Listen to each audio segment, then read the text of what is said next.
नमस्कार, मैं अशोक कुमार पांडे और स्वागत है आपका टीसीएच पर। शुरुआत करूं मिडिल ईस्ट की खबरों की। ईरान इजराइल अमेरिका वार की शुरुआत करूं उससे पहले आपको एक वीडियो दिखाना चाहता हूं। इस वीडियो में बाईं तरफ और दाईं तरफ, लेफ्ट और राइट देखिएगा। ये लड़की है जो जब फलस्तीन में लगातार तबाही चल रही थी तो उसकी खुशियां मना रही थी, इंजॉय कर रही थी उसको। फलस्तीनी औरतों का मजाक उड़ा रही थी कि वो कैसे रो रही हैं, कैसे परेशान हो रही हैं इजराइल की बमबारी में। लेकिन अब जब ईरान की बमबारी हो रही है और हालत खराब है तो देखिए वही लड़की कैसे फूट फूट के रो रही है। इजरायली पूरे ट्विटर पर आपको दिखाई देगा रोते धोते नजर आ रहे हैं। कह रहे हैं हमारे ह्यूमन राइट का उल्लंघन हो रहा है। कोई कह रहा है क्लस्टर बम जो गिर रहा है वो जनता को मारने के लिए है, पब्लिक को मारने के लिए है, इसलिए वार क्राइम है। वो वार के जो नियम होते हैं उनका उल्लंघन है। ये लोग जिन्होंने जंग की शुरुआत ईरान के अंदर 150 मासूम लड़कियों की हत्या करके की थी, ये लोग जिन्होंने गजा में 72,000 लोगों को मार दिया, जिसमें 25,000 से ज्यादा बच्चे और औरतें हैं, ये लोग जिन्होंने 6 साल की हिंद रजब की देह में सैकड़ों गोलियां उतार दी, ये लोग अब वार क्राइम की बात कर रहे हैं, ह्यूमन राइट की बात कर रहे हैं। दुनिया में सबसे ज्यादा वार क्राइम किसी ने किया है तो इजराइल की फोर्सेज ने किया है, इसलिए कम से कम इनको कोई हक नहीं है कि अब जब ईरान से मार पड़ रही है तो रोए गाएं, और वही हो रहा है। इनके कमेंट्स में जाकर लोग मजाक उड़ा रहे हैं, कह रहे हैं तुम इसको डिजर्व करते हो। खैर, सबसे बड़ी खबर जो अभी आ रही है, टाइम्स ऑफ इजराइल में यह खबर छपी है, बाकी जगहों पर भी आनी शुरू हो गई है कि ट्रंप अब कह रहे हैं कि इजराइल के साथ मिलकर हम डिसीजन लेंगे, नेतन्याहू के साथ मिलकर हम डिसीजन लेंगे कि जंग कब खत्म करनी है। जीत तो हो चुकी है। हकीकत यह है कि ट्रंप कोई ना कोई बहाना ढूंढ रहा है इस जंग से बाहर निकलने का। हर तरह से नुकसान हुआ है। 30 साल से जो पूरा का पूरा इंफ्रास्ट्रक्चर बनाया गया था, सिक्योरिटी के सारे तमाशे किए गए थे अरब मुल्कों के अंदर, सिर्फ और सिर्फ इजराइल को बचाने के लिए, इसके अलावा कोई वजह नहीं थी। सिर्फ इजराइल को बचाने के लिए Saudi Arabia, Jordan, Qatar, Bahrain, UAE, इन सारी जगहों पर जो पूरा तमाशा किया गया था, ट्रिलियंस ऑफ डॉलर लगाकर जो कुछ खड़ा किया गया था ईरान ने, हफ्ते भर की लड़ाई में वो सब जमींदोज कर दिया है, वो सब तहस नहस बर्बाद कर दिया है। रोज बिलियंस में खर्च हो रहा है अमेरिका का। सैनिक लगातार मारे जा रहे हैं। ट्रंप अभी तक कह रहा है 6 लोग मारे गए हैं, लेकिन हकीकत यह है कि जर्मनी में जो अमेरिकन हॉस्पिटल है जहां अमेरिका के सैनिकों का इलाज होता है वो पूरा का पूरा भरा हुआ है। वहां से लगातार वीडियोस आ रहे हैं जिसमें लोग कह रहे हैं कि यहां पर लगातार घायल अमेरिकी सैनिक आ रहे हैं। ईरान ने दावा किया है कि 250 से ज्यादा अमेरिकी सैनिक मारे गए हैं। और सिर्फ इतना नहीं है, ईरान अब दावा कर रहा है कि अमेरिका के कई सारे सैनिक हमारे कब्जे में हैं। पूरे अमेरिका में थू थू हो रही है। हालांकि वहां का भी गोदी मीडिया बचाने में लगा हुआ है। गोदी मीडिया वहां भी एक नया टूल किट लेके आया है, short term pain and long term gain.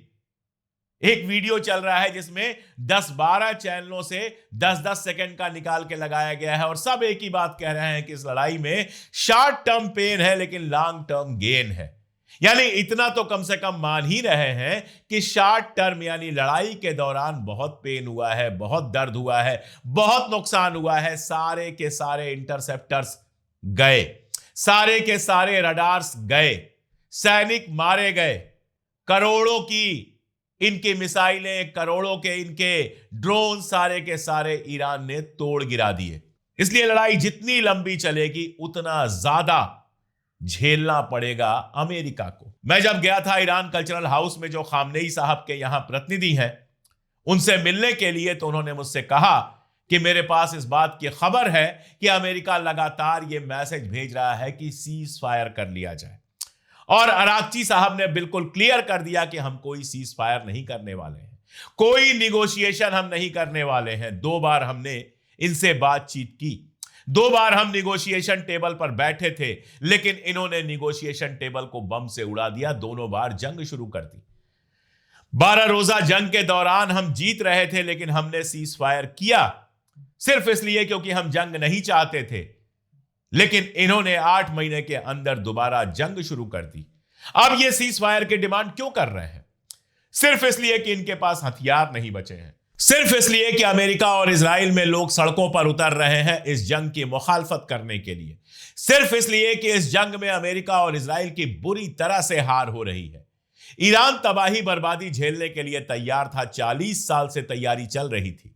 इसीलिए ईरान में इतनी तबाही बर्बादी के बावजूद अफरा तफरी का माहौल नहीं है, लेकिन इजराइल की हालत यह है कि अफरा तफरी जैसा माहौल हो गया है। मेयर की हत्या हो गई, सुबह मैंने आपको बताया था। जो टूटे हुए घर हैं उनके, वहां पर लूटमार हो रही है, पुलिस उनको गिरफ्तार कर रही है। खबर यह आ रही है कि जो सीसीटीवी कैमरे लगे हुए हैं सड़कों पर, उनको हटाया जा रहा है, क्योंकि ईरान के जो हैकर्स हैं उन्होंने सीसीटीवी हैक कर ली है और उससे वो दिखा सकते हैं कि वहां कितनी तबाही बर्बादी हो रही है। तबाही बर्बादी को छुपाने के लिए सेंसरशिप है। कहा गया कि जो वीडियो बना के डालेगा उसको 1 साल जेल में जाना पड़ेगा। इसके बावजूद लोग वीडियोस डाल रहे हैं और लगातार तबाही और बर्बादी के वीडियोस आ रहे हैं इजराइल से। उधर सुबह मैंने डिटेल में आपको बताया था कि हिजबुल्लाह ने नार्थन फ्रंट पे इनकी हालत खराब की हुई है। बेका वैली में इनका जहाज गिरा दिया, कई सारे इनके टैंक तोड़ दिए, कई सारे सैनिक इनके मार डाले।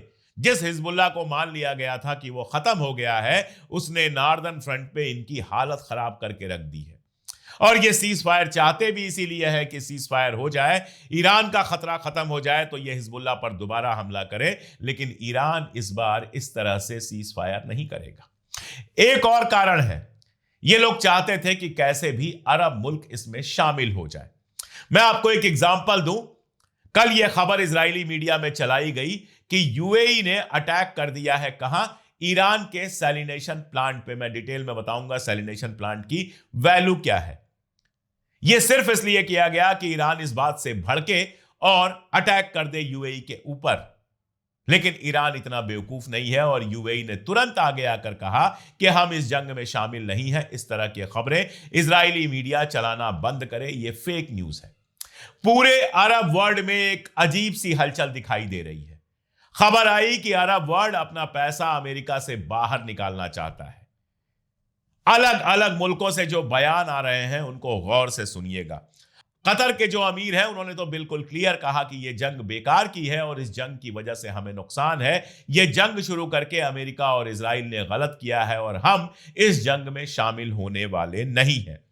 कुवैत से एक सीनियर राजनयिक का वीडियो आ रहा है जिन्होंने इंटरव्यू दिया है। उन्होंने कहा है कि किसी को यह गलतफहमी नहीं होनी चाहिए, हमें अमेरिका नहीं बचा रहा है, हम अमेरिका को बचा रहे हैं।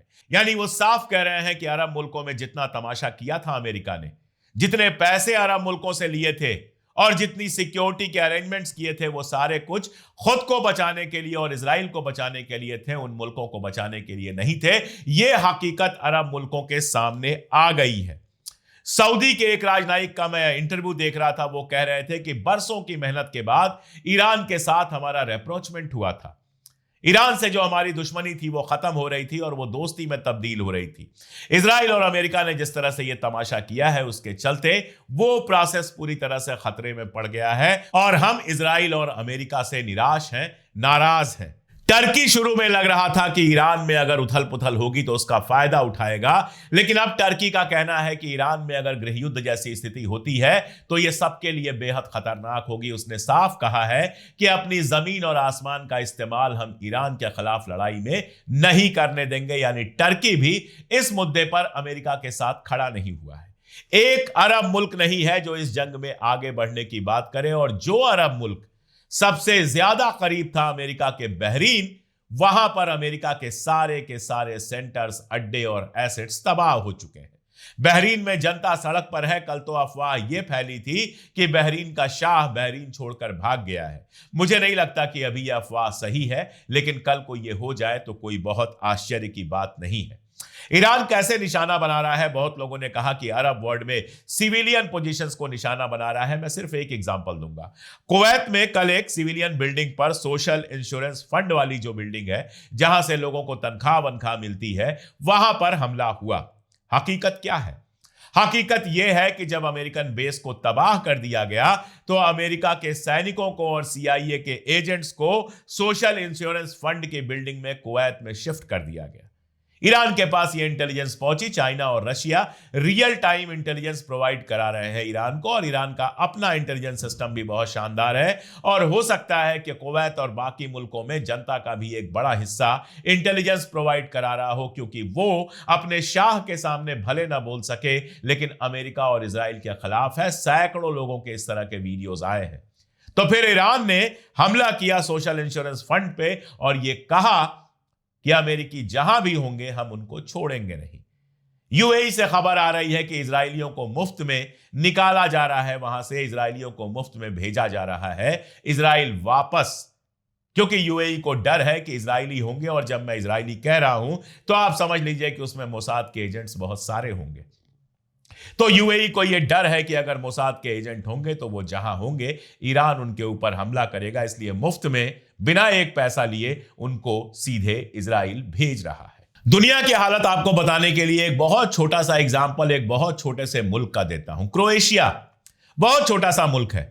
वहां पर जो इजराइल के एम्बेसडर थे उन्होंने डायलॉग दिया कि क्रोएशिया को ईरान के साथ सारे रिश्ते तोड़ लेने चाहिए, ईरान की एम्बेसी बंद कर लेनी चाहिए, क्योंकि ईरान टेरर को सपोर्ट करता है। क्रोएशिया के विदेश मंत्री ने पलट के कहा कि हमें खुद मुख्तार मुल्क हैं और किसी दूसरे मुल्क का एम्बेसडर हमारी फॉरेन पॉलिसी तय नहीं करेगा।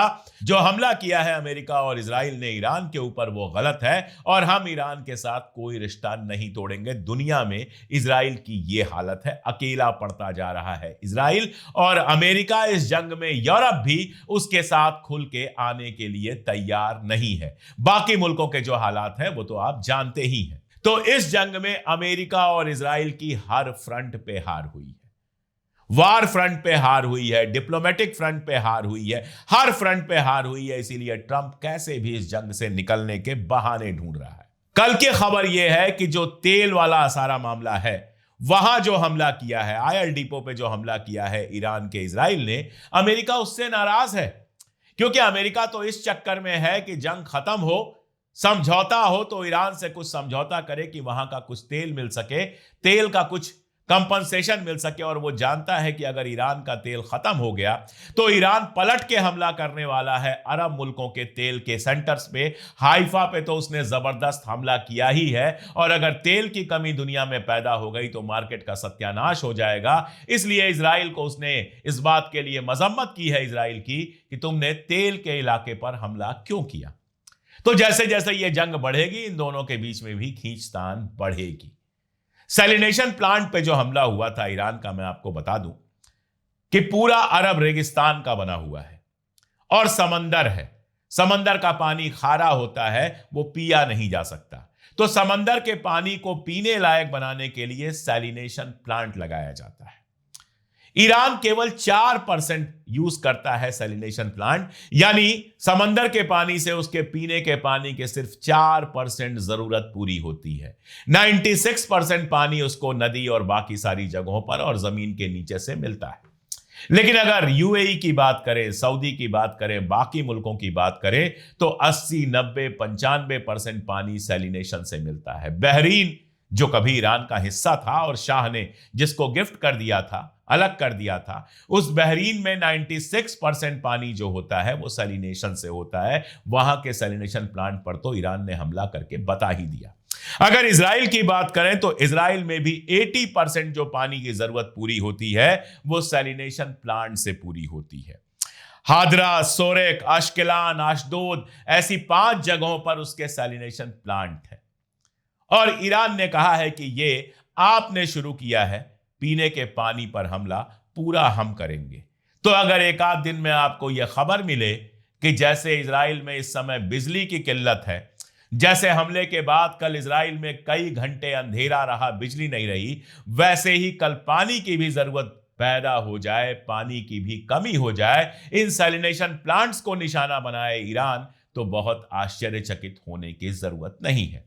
ईरान ने बिल्कुल साफ किया है कि जंग के नियम जो आप बनाएंगे उसी के हिसाब से हम करेंगे। आप सिविलियन इलाके पर हमला करेंगे, हम भी सिविलियन इलाके पर हमला करेंगे। आप तेल के अड्डे पर, हमारे तेल के अड्डे पर हमला करेंगे, हम भी हाइफा के ऊपर हमला करेंगे। आप सैलिनेशन प्लांट पर हमला करेंगे, हम भी सैलिनेशन प्लांट पर हमला करेंगे। यह बिल्कुल क्लियर किया है ईरान ने। इसलिए जंग जितनी बढ़ेगी इजराइल और अमेरिका के लिए मुश्किलात उतनी बढ़ती जाएगी और अरब मुल्क किसी भी हालत में इस जंग में शामिल होने को तैयार नहीं है। यह बात बिल्कुल क्लियर हो गई है।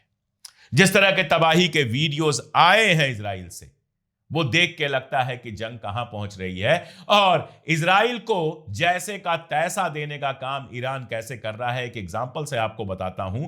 आपको याद होगा इस जंग के शुरुआत में CIA ने बाकायदा ट्वीट किया था और मोसाद और IDF के मैसेजेज ईरान के मोबाइलों पर पहुंचे थे कि ईरान तबाह होने वाला है, ईरान की सरकार के खिलाफ बगावत कर दो।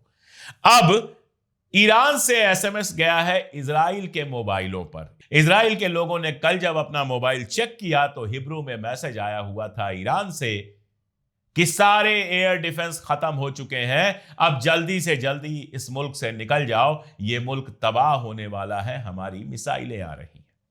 तो ईरान बिल्कुल जैसे को तैसे करके जवाब दे रहा है और नए जो सुप्रीम लीडर बने हैं मुस्तफा साहब, खामनेई साहब के साहबजादे, वो खामनेई साहब से ज्यादा कट्टर माने जाते हैं। 56 साल के हैं, अभी यंग कहे जाएंगे और वो इस जंग को उसके मकाम तक ले जाने के लिए बिल्कुल बजिद हैं। तो अब इजराइल और अमेरिका के पास एक ही तरीका है, माफी मांगे, ईरान का जितना खर्चा हुआ है वो सारा का सारा खर्चा पूरा करे, लेबनान से अपनी सेना को पूरी तरह से बाहर करे और लेबनान में हिजबुल्लाह को सत्ता दे, गजा से इजराइल अपनी पूरी की पूरी सेना हटाए और गजा को खुद मुख्तार मुल्क का दर्जा दे। ये वो शर्तें हैं जो ईरान रखेगा अगर ये सीज फायर चाहते हैं, और अगर ये शर्तें नहीं मानेंगे तो इजराइल में तबाही जारी रहेगी। अभी तक के लिए ये अपडेट्स हैं, आगे जो जो अपडेट्स होंगे, जैसे जैसे अपडेट होंगे, मैं लगातार कर रहा हूं, करता रहूंगा। जुड़े रहिए हमारे साथ, देखते रहिए हमारे वीडियोस, और अगर चैनल को अब तक सब्सक्राइब ना किया हो तो सब्सक्राइब जरूर कर लीजिए। साथ में अगर हमारी ताकत बनना चाहते हैं तो हमारी मेंबरशिप ले लीजिए। आप सुपर थैंक्स भी दे सकते हैं, उसका भी ऑप्शन है। और अगर मेंबरशिप लेना चाहें तो स्क्रीन पर जो हमारे QR कोड दिख रहा है उसको स्कैन कर लें, या फिर पिन कमेंट और डिस्क्रिप्शन में हमने लिंक दिया हुआ है। साथ में हमने कुछ नई टी-शर्ट्स लॉन्च की हैं, जिसमें से एक टी-शर्ट्स आयतुल्लाह खामनेई को समर्पित है और दूसरी स्टैंड विद ईरान को समर्पित है। ये टी-शर्ट्स भी आप जो लिंक हमने डिस्क्रिप्शन में दिया हुआ है उसको क्लिक करके खरीद सकते हैं। आज के लिए इतना ही, बहुत शुक्रिया।